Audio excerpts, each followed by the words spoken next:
On the battlefield after the victory of the Northern Kingdoms, Geralt and Ciri encounter Tissia, who tells them that Yen is dead.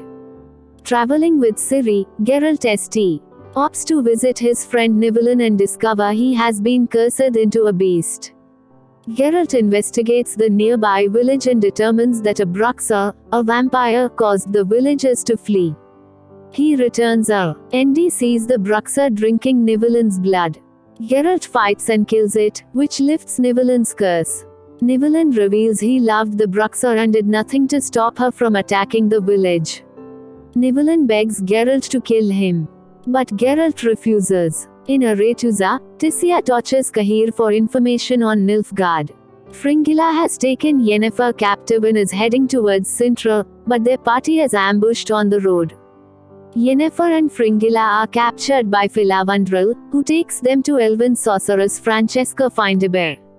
Francesca wants them killed, but Filavandrel argues they're useful in these woods, which are human. The elves are digging near a ruined monolith under the order of Francesca, who is having visions of a white-robed figure she believes is the elven prophet Ithlin. Yennefer and Fringilla also dream of robed figures, red and black respectively. They tell Filavandrel their dreams and suggest they might be able to help the elves. Filavandrel is considering this when the elves find something. A tunnel leads to an altar inscribed with an incantation. Yennefer recites the incantation and the altar opens to reveal a passage leading to a magic hut in a forest. The three sorceresses are visited by the Deathless Mother, a mysterious being who takes on a different form for each. Yennefer sees a younger Tissia, Fringilla sees Emperor Emma, and Francesca sees Ithlin, and reveals the path each must take to achieve their greatest desire. The sorceresses are released. Fringilla joins Francesca to form an elven Nilfgaardian alliance. Yennefer calls them fools and attempts to open a portal only to discover she's lost her magic. Geralt and Ciri join the remaining witches at Kaer Morhen. Eskel arrives late, carrying the severed hand of a Lashie. The witches are partying when their medallions start vibrating, indicating a monster is near. Geralt discovers Eskel was infected by the Lashie and has been transformed into one, which should be impossible. Eskel says he returned seeking help, but he is unable to control the Lashie side and attacks Wesemir, forcing Geralt to kill him. Realizing Kaer Morhen isn't safe, Geralt agrees to train Ciri in combat. Ciri continues to train in swordsmanship, fitness and agility. Wesemir investigates the mutated Lashie. Yennefer makes her way to Aretuza. Tissia informs her that her absence has aroused suspicions regarding her allegiance among the Brotherhood, and implores her to lie low. Stregobor interrogates Yennefer until Tissia intervenes. She later noted to Yennefer that she knows about her losing her magic. The Council of the Brotherhood decrees that to prove her loyalty, Yennefer must execute Cahir. During the execution ceremony, in front of an audience of the Brotherhood and the Northern Monarchs, Yennefer releases Cahir and the two escape. A pregnant Francesca and the elves settle in Sintra under the protection of Nilfgaard. In Kaer Morhen, Geralt reveals to Ciri that she may have inherited magical powers from her mother. They track down the Lashie. During the battle, a myriapod, a centipede-like monster, appears and kills the Lashie before pursuing Ciri. Geralt kills the myriapod. Triss arrives at Kaer Morhen, having been invited by Geralt to help Ciri in magical training. Geralt, Ciri, and Triss investigate the origins of the myriapod and Lashie, finding that they are connected to monoliths. I confesses that she toppled a monolith in Sintra. Triss portals Geralt to Istred, who is known for studying monoliths. Wesemir discovers that Ciri has elder blood, long thought is extinct, and remor to be an ingredient in mutagens used to create witches. Now wanted, Yennefer and Cahir escape to the city of Oxenfurt in the north, where a pogrom against elves is taking place. In Redania, Sigismund Dijkstra and Philippa Eilhart, spymaster and court mage respectively to King Vesemir, began to plot the seizure of Sintra. They recruit the imprisoned elf Dara as an informant. Meanwhile, Yennefer and Cahir discover that a figure called the Sandpiper, revealed to be Jizkia, is smuggling elves to Sintra. With Jizkia's help, Yennefer, Cahir, and Dara board the ship bound for Sintra. After Jizkia leaves, Yennefer finds that he has gotten into trouble.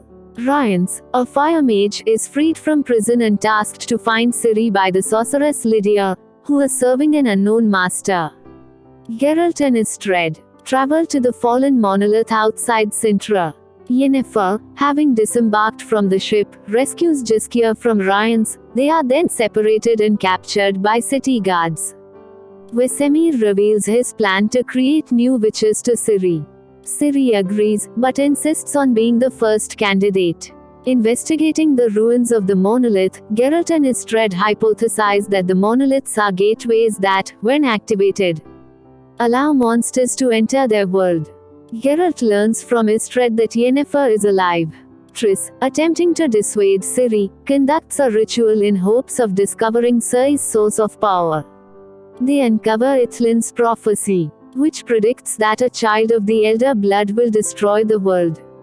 Ciri's powers activate the Sintra monolith, causing a Chinnabog to appear, which then flies away. Geralt portals back to Kaer Morhen, stopping Ciri from taking part in the conversion. Cahir arrives at Sintra. Yennefer summons the Deathless Mother and disappears. She is tasked with delivering Ciri to a location outside Sintra. Geralt takes Ciri outside Kaer Morhen. They are attacked by the Chinnabog Geralt encountered at Sintra. Geralt's horse Roach is mortally wounded, though Geralt manages to kill the monster. At Kaer Morhen, Wesemir and Triss are ambushed by Rience, who steals the mutagens and escapes.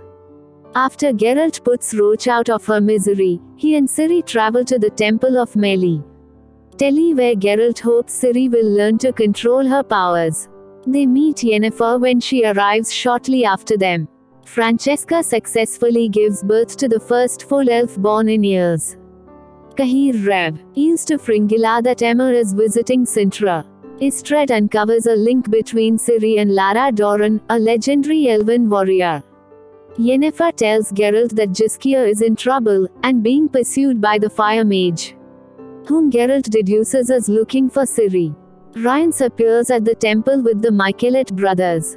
Geralt tells Yennefer to take Ciri while he holds Rience off. Yennefer and Ciri lock themselves in a room and Yennefer teaches Ciri to open a portal. Rience escapes and Geralt catches up with Yennefer and Ciri as they disappear through a portal. Triss tells Tissia of Ciri's elder blood. Yennefer and Ciri portal to the home of the woman who took Ciri in and discover the family was murdered by Rience. Geralt frees Jizkia from prison and asks for help finding Yennefer and Ciri. Anya tells Geralt about Yennefer's lost magic and her muttered incantation. Geralt recognizes the incantation and realizes Yennefer is in league with the Deathless Mother, or Valethmir, a demon that feeds on pain. The two meet up and join with Yap and Zigran's dwarven crew. The birth of Francisca's baby causes the elves to rethink priorities and they decide to focus on rebuilding instead of fighting for Nilfgaard. Francesca tells a concerned Fringilla that she values the bond of blood over friendship. Fringilla travels to Aretuza to ask her uncle Artorius for help, hoping their bond of blood will sway him. But Artorius dismisses her, suggesting she never had power in Nilfgaard to begin with. Frustrated with her slipping grasp on power, Fringilla assassinates 4 of the White Flame's Jenna. Allan intimidates Cahir into vouching for her to the Emperor. Tissia tells Wilgefortz about Ciri, betraying Triss. Dara quits spying for Dijkstra. Ciri inadvertently reads Yennefer's mind and sees her betrayal. Upset, Ciri has an outburst that alerts a nearby Nilfgaardian patrol, but Geralt, Jizkia, and Yapan arrive in time to defeat them. Geralt draws his blade on Yennefer and tells Yapan and Jizkia to take Ciri to Kaer Morhen. Yennefer recites the incantation. In the castle, Francesca awakens to find her baby murdered. Her outburst of pain gives Valethmir the strength to break free. Geralt and Yennefer arrive as the demon escapes the hut. A possessed Ciri begins killing witches in their sleep at Kaer Morhen. The remaining witches, Yennefer and Jiskia, plan on expelling Vuletmir from Ciri. Vuletmir uses Ciri's power to uncover a monolith hidden in the hall, then portals in several basilisks. Geralt and Vesemir attempt to contain Ciri while the rest of the witches battle the monsters. Blaming the northern kingdoms for the loss of her newborn, Francesca kills human babies in Redania. Yennefer offers herself up as a host for Vuletmir after apologizing to Ciri, freeing the princess from its control. Ciri transports Geralt and Yennefer to an unknown world where Vuletmir leaves Yennefer's body. Ciri, Geralt, and Yennefer glimpse the wild hunt who plan to abd. UCT Ciri as Vuletmir recreates its body. Back at Kaer Morhen upon fleeing that world, Yennefer finds that her powers have returned. Geralt realizes Ciri cannot stay at Kaer Morhen. Deducing that Vesemir is after Ciri. The Brotherhood and the remaining northern monarchs put a bounty on Ciri and her protectors. Istred tells Francesca of Ciri's elder blood and she realizes Ciri is the elves' hope. Emperor Aemir arrives at Cintra and reveals that he had Francisca's newborn killed. He orders Fringilla and Cahir arrested for lying to him and is further revealed to be Ciri's father, Duni.